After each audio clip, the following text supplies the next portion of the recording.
Hello adventure riders from around the world. Let's make it clear from the beginning. In this video, I'm not going to review any brand or models. What I will do is to tell you what I have learned from many riding hours. I will actually answer to some of the questions that you might have. Stay with me.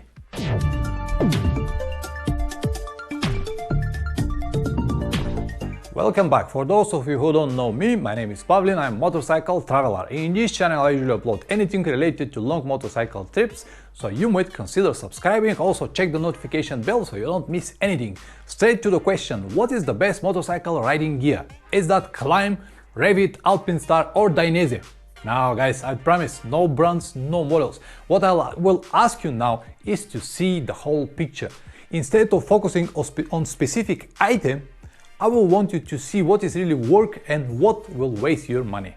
In this video, I will focus mostly on the riding gear, but because the advice is universal, you can apply to almost anything. The bike choice, luggage options, modifications, everything. And make sure that you watch the entire video because at the end, I'm gonna give you few tips and my advice is what gear you should buy. Question number one, is the riding gear really necessary? Well, this actually is a very good question and the answer is yes and no. Let me explain to you. In terms of riding or traveling, it is absolutely not necessary. You can do it with almost any clothes that you might have, even without any if you like so. The only requirements from the law, and it's not even in all countries around the world, it's the helmet. So the answer is no, they are not necessary. Let's see now the other side.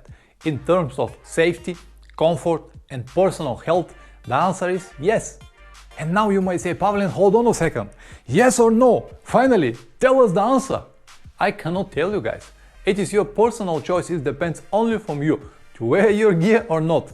My personal opinion, my experience and my recommendation is never jump on the bike without it. But again, the decision is yours. Question number two, do I really need expensive riding gear? Well, the answer is a little bit more complicated, but what I will advise is to buy the best you can afford at the moment. I'll repeat, the best that you can afford at the moment. The more you spend, better it will be. Not always, but in most of the cases. And of course, now I expect many of you to say, Pavlin, it is easy for you. You have all of these sponsors. They send you all of this gear for free. Yes, guys, it is easy for me. But do you think that when I bought my first bike, all the sponsors came to me and gave me everything? No, you can learn it now or the hard way later. Every time when you face a really hot weather, when you're freezing or when you finish the riding day completely wet, you will regret that you not spent more money on better gear.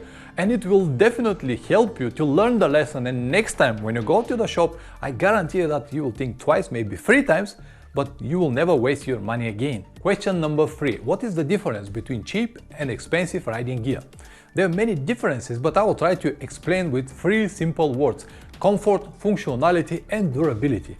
Each one is equally important, and if you make a compromise with one or two, it will cause some future consequences. For example, you can travel with winter gear in the summer or with summer gear in the winter. In both cases, yes, you can travel, you can make it, but functionality is going to be very, very low. You can do it with any gear, cheap, expensive, big, small, tight, loose, waterproof or not. Yes, you can do it, but the comfort is not going to be what you expect. And the last is durability. You don't want your riding gear to fall apart in the middle of the trip, don't you?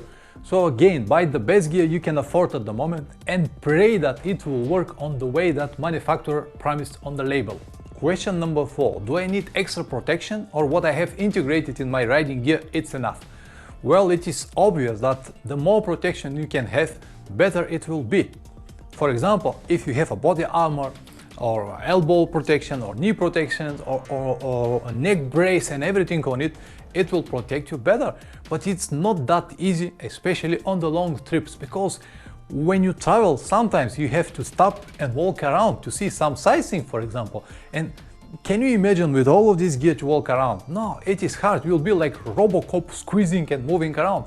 The other option is to remove everything and to store it. But store it where? It's big and bulky. If you have your neck brace, your knee protection, your elbow protection, your body armor, it's already one big hard case. Where are you gonna store all of this? Of course, all of this is my opinion from my experience and my motorcycle trips. You could be different, but I can guarantee that if anyone suggests that you can have everything on this on long motorcycle trips, for me that means this person never really been on long motorcycle trip. Yeah, for day ride, go to the motocross track or day enduro trip and then come back home and remove everything. I understand. But for traveling many days, many months, it's not going to be so comfortable. I know very well that I'm making a compromise with my safety, and I really hope that one day I'm not gonna regret. And here I want to add something very important. When you buy your gear, make sure that it is your size. Don't buy something because it's cheap, a little bit bigger, a little bit smaller. No, it is very important to be your size, and the paddings, the protection to stay exactly where they should be. On the shoulders or on the elbows, and the back spine protection, everything needs to be exactly on the places, and you have to hope that in the case of accident they will work properly. Also, the gear has some adjustable straps, usually here and here. Tighten it properly. So make sure that the paddings stay exactly where they should be. This is very, very important. Question number 5. Could bad gear ruin the whole trip? Not completely, but you definitely need to stop, remove or buy some clothes, or you will struggle. For example, you cannot ride all day round on the temperatures 10 degrees or lower without a proper motorcycle jacket. Or you cannot survive to finish wet day after day, because finally you'll get sick and the trip is over. Of course, you can improvise, you can put some garbage plastic bags on you, you can try to protect your parts, whatever important things you have in the luggage, with anything you can imagine.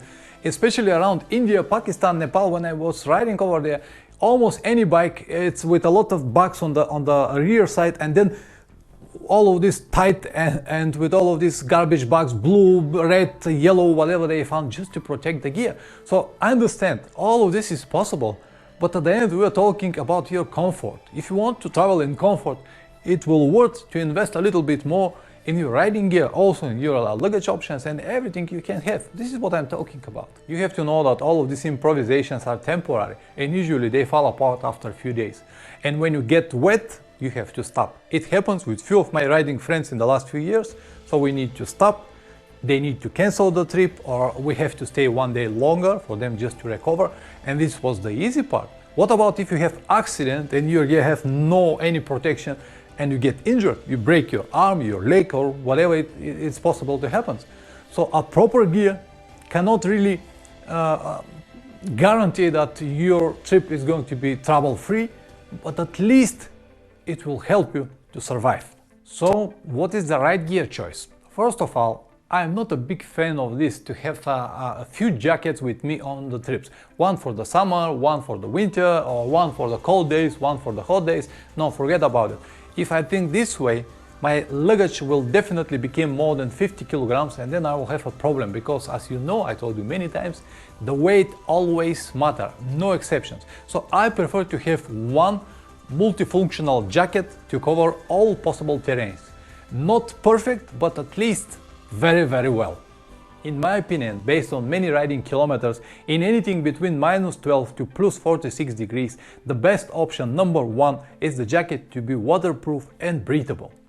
Gore-Tex is the best, buy it if you can afford it, but if you cannot, there are many similar materials, and Sympatex, Shelltex, or whatever you can find. Again, as I said, buy whatever you can afford at the moment, but it needs to be waterproof and breathable. I'm not big fan of this removable waterproof linings. I prefer to be integrated in the jacket already. This makes the jacket a little bit heavier, but at least everything is already there. I don't need to think about it when I need it, because in some of the days it rains 15 minutes and then it's dry. And then it's rain more 15 minutes and it's dry again. If you have a removable lining, that means stop, remove it and put it again. If you have a rain gear, which is must, you have to have in many days. If you know, for example, it will rain all day round, better is to have your raining gear right from the beginning. But if it's like this, mild drops and so, you can rely and you can count on the riding gear you might have. Number two is the jacket need to be free or fall season with big ventilation pockets. The same for the trousers. I want to be able to ride in the cold days or the cold mornings, but in the same time to open the zip pockets and ride in the hot days in the summer, for example. If it's come with removable warm linings, excellent. If not, I will find another solution. Number three, what we discussed already, is to have a good integrated protection. Shoulders, elbows, knees, hips, back protector. Keep in mind that some of the jackets are coming without a back protector, without hips.